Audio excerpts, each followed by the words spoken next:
Today I have a tutorial that involves an overview of Adobe Typekit, which is now Adobe Fonts. So this is what you see when you first enter the site.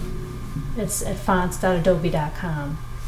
And I usually just go to all fonts because it allows me to filter by type, which is really handy, and also to type in some sample text to see how some different characters will appear in the font style.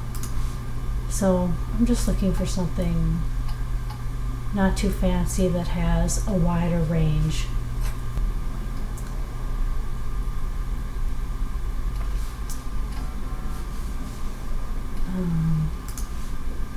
This one I already have turned on, so I'll go to one that I don't have turned on.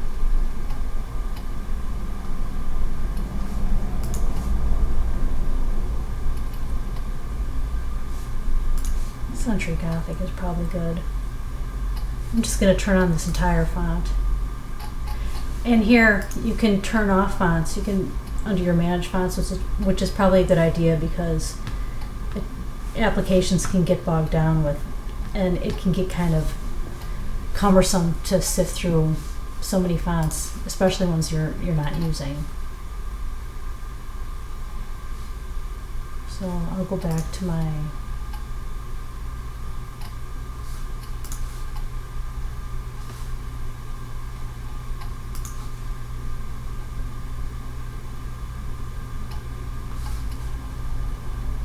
search here.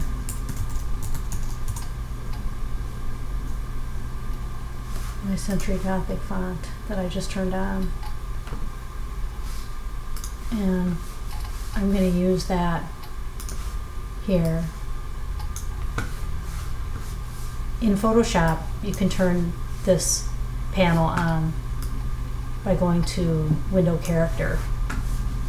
And I'm just going to pick, let's see if it's turned on already. So I'm just going to use Century Gothic regular, and then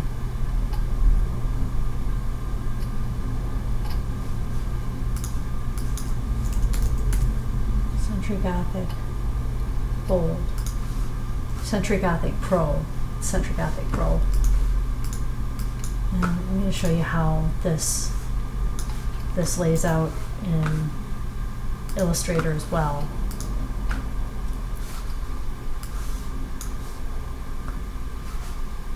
So I'm using my type tool here.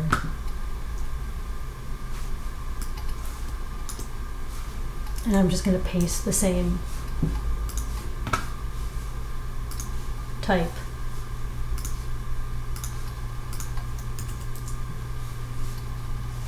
And I have a spacer set up to 12-point spacer.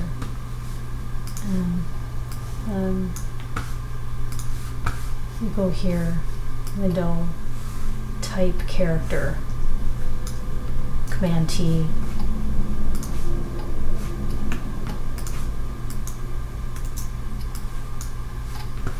And when I paste it into Illustrator, it actually already brings in the font already too.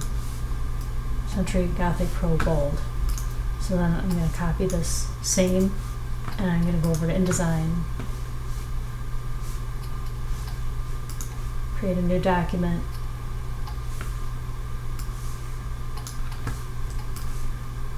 same method, type tool, create a type box, paste it in, and here it doesn't bring in the exact font, so also I'll go to Window, Type and Tables, Character to make my adjustment. So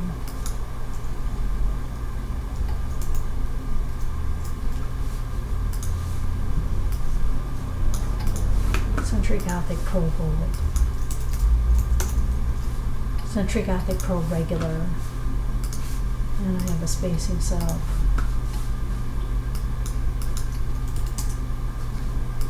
Not 12 inches, 12 point.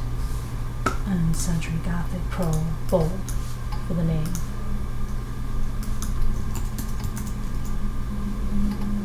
So it works pretty seamlessly across application, which is really handy when you're working on a campaign.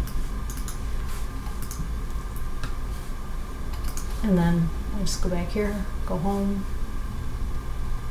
I go to all fonts, and I can make some other selections. I just want to show you how useful this is to be able to filter by type quickly or by weight. You can adjust the size of your sample text. I use this a lot too, just filtering by serif or sans serif. But I find that I use this more and more in applications just because it's so much easier to manage than trying to install a third-party font, although I have to do that because sometimes the client requires it. But that's my brief overview of Adobe Fonts. Please like if you learned something. Thank you for watching.